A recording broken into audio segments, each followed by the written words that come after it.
guys, welcome back to another video today, and today we're going to go through and start a new series. This is movies that I've never seen and ones that I aim to achieve this year. Yeah, so I actually got this idea from a viewer's comment actually on a video, and yeah, this viewer just said, you've got movies and stuff that you want to watch, why not do a series of first time watching and kind of do it as a bit of a New Year's resolution. Now, I was a little bit ill at the beginning of January, so it took a while to get this going, so I have chose 12 movies that were in my collection, and all of these movies we're going to try, well, we will watch during 2025. That's the plan. So let's show you what I got. So in no particular order, I'm going to probably maybe choose like my top 4 when I go on to watch it, and then I'll put a poll on the community tab. I do that quite a lot, by the way, so if you are missing things, check it out. There's a lot of people that do vote, but ultimately I'll do a poll, and then whichever one comes out at number 1, then obviously for that thing we'll watch. So I am going to be putting the top 4 of these pretty soon, because I'm going to get this started, because obviously, as I say, I do want to be doing one of these a month, but I'm a little bit behind now, so I've got to kind of do 2 in February to catch up. So the first title, which all of these, by the way, I've never seen before, so it's going to be first time watchers. The first movie that I've never seen that I'm going to watch this year is Pulp Fiction. Never seen Pulp Fiction. I've owned this in the collection for a while. Of course, there's a 4K release of it out there now. I have a standard Blu-ray, but I'm going to give it a go for the first time. So yeah, that is one that many people might be shocked by this video in terms of some of these titles, but a lot of them I will say are older movies, you know, and that's just because of my age, I guess. I'm wanting to expand my horizons and learn more about film. So I think Pulp Fiction is a good pick to start with. Then I'm a massive Star Wars fan, and this movie has been in my collection for a while. This is American Graffiti. It's one of the, I think it's the first actual George Lucas movie. He also did THX, what was that one called? 1138. So there's been a couple that he did before Star Wars. And this is one that I've never seen. So American Graffiti is also going to be watched this year. It's not really a popular title, but I guess because of my affinity with Star Wars and George Lucas, it's, you know, one that I want to watch. This is probably one of the newest titles that I've got here. This is Midsommar. Florence Pugh's breakout star performance, really, in this movie, and one of the first proper A24 films, I believe, that people start taking that studio seriously for. And yeah, Midsommar is a film I've never seen. So we're going to give it a shot. We're going to give this a shot. It's a double disc pack, actually, I've got. Felt quite heavy. But yeah, Midsommar is going to be watched this year. People say it's quite disturbing. I know it's got a bit of edginess to it, maybe, or blood and guts, I'm thinking. I don't know, but I think it's... I could be totally wrong, by the way, but just from memory, that's what I remember. But yeah, Midsommar is going to be watched. This might be probably the biggest surprise. You know, having a movies YouTube channel and not seeing this film is probably criminal. And I have the 4K 45th anniversary edition, which might give you a clue.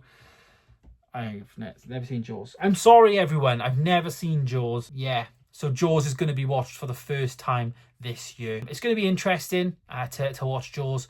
I've got the 4K, of course, and I'm looking forward to it. It's probably the one on this list that I'm looking forward to the most. Now, I did a video like this way back when, probably in 2021, maybe 2022. And I did a video of like films I've never seen. And way back then, it was like Ghostbusters and all of those things I've seen since. I think Gladiator was in there again. We've seen that since. But this one was on there and I still haven't seen it. So it's definitely going to be watched this year. This is The Shawshank Redemption. I have the 4K, of course, of this. Never seen this, and arguably this is one of, people say, one of their favourite movies ever made. Very much looking forward to this one. Morgan Freeman, of course, and Tim Robbins. Looking forward to this one. So yeah, another surprise maybe, but yeah. I also know it's a very long movie, isn't it? Yeah, 142 minutes. So I know it's quite long, that one. So I'll have to plan that one accordingly when I can watch it, you know. But yeah, crazy that I've never seen that, so... yeah. Next then, we have a Mel Gibson starring movie. This is one of those ones that came in as like a package thing. The Patriot. Always took an interest to this. I love this type of stuff, you know, in terms of war and whatnot, whether or not it's, you know, Band of Brothers or the Pacific kind of thing, or, you know, this kind of American civilization, civil thingy, I think it is. As you can see there, it's like a civil war in America. I'm not sure if it's around the time of like Alexander Hamilton and stuff like that in terms of the revolution against Britain. But anyways, ultimately, want to watch this film for the first time this year. Probably isn't going to be the one that many people vote for, but it is going to be watched by the end of the year. So it might be towards the end of the year. But who knows? You guys might want me to review that sooner rather than later. The next one is the first movie in a trilogy. Well, I think it's a trilogy, it was 4 movies.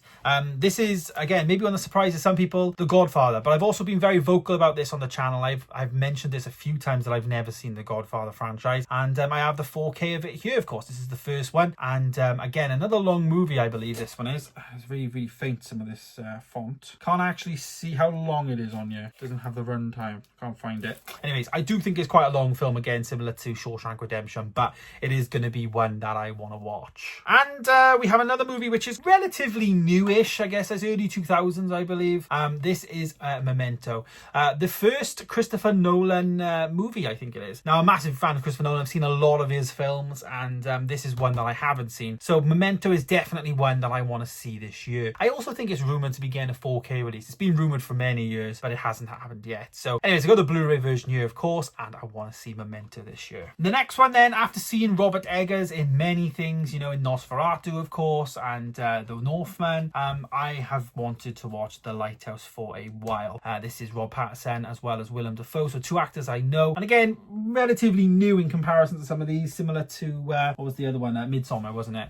So yeah, relatively new, but a film I've never seen and always taken an interest in. I'm not sure if this is in a 4K release because, you know, obviously it comes in a black case, so I'm not sure. I think it's just a standard Blu-ray, to be honest, because it's hard to differentiate because obviously the 4K is in black cases. But The Lighthouse is one I want to watch this year. Massive fan of Willem Dafoe and obviously Rob Pattinson as well. I really like them, and also Robert Eggers, so that's going to be on there. So 3 left now then, and 2 of these are relatively older movies, but we'll do the one that's bit newer, and one that I spoke about quite recently on a Blu-ray hunt. This is The Breakfast Club, 30th year anniversary edition of the Blu-ray here. This is also released on a Criterion version, which is what I commented on, like what's the difference between the Criterion release and then this release. Anyways, never seen this film before, and again, people mention it. It's one of the first ones I picked up on the channel, and people mention. So The Breakfast Club, you're going to be tackled this week. I'm going to tackle The Breakfast. This year, rather, not this week.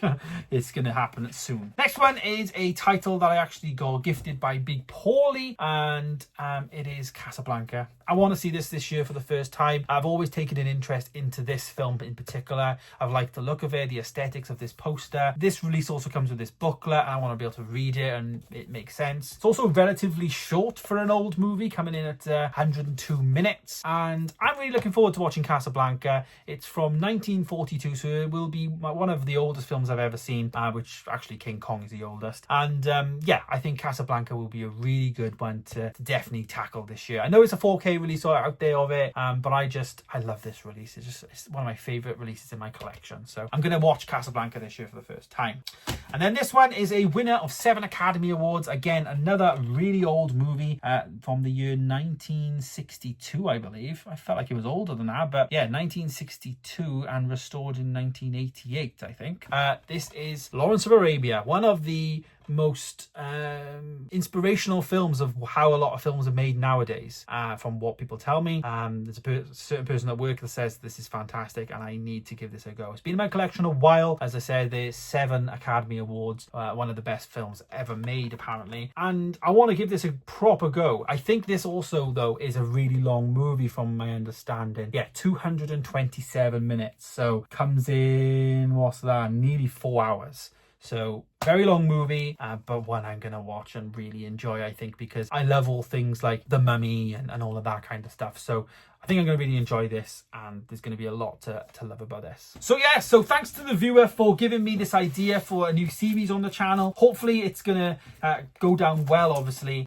But this is the stack that we're tackling now. So let me know some down below, which of the 4 titles of this would you like to see first? And I'll put them in the first poll in the next couple of, next couple of days really. And then I'll watch one of these by the end of the month. So if you want to see my ratings of these as we go, I do have a Letterboxd account. But also I'm going to be doing a video for each of these individual titles this year, and we're going to be tackling them with a big review and first time watching Jaws, my reaction. So it's going to be fun. I'm really looking forward to doing this new series, obviously given the idea by the viewer. Sorry, I don't know your name, but thanks so much for it, because it's a really good idea and it gives me a chance to watch some of the movies in the collection. So yeah, stay tuned for that. But that is the 12 movies that we're going to tackle in 2025. I feel like this is going to be a recurring thing every single year now, in terms of actually trying to beat some of this collection. Obviously, as we grow the collection, we're going to have more movies to want to watch. But there it is. There is the first 12. Thanks for watching, guys. Stay tuned for more videos coming soon. And of course, I'll see you in the next one. Goodbye.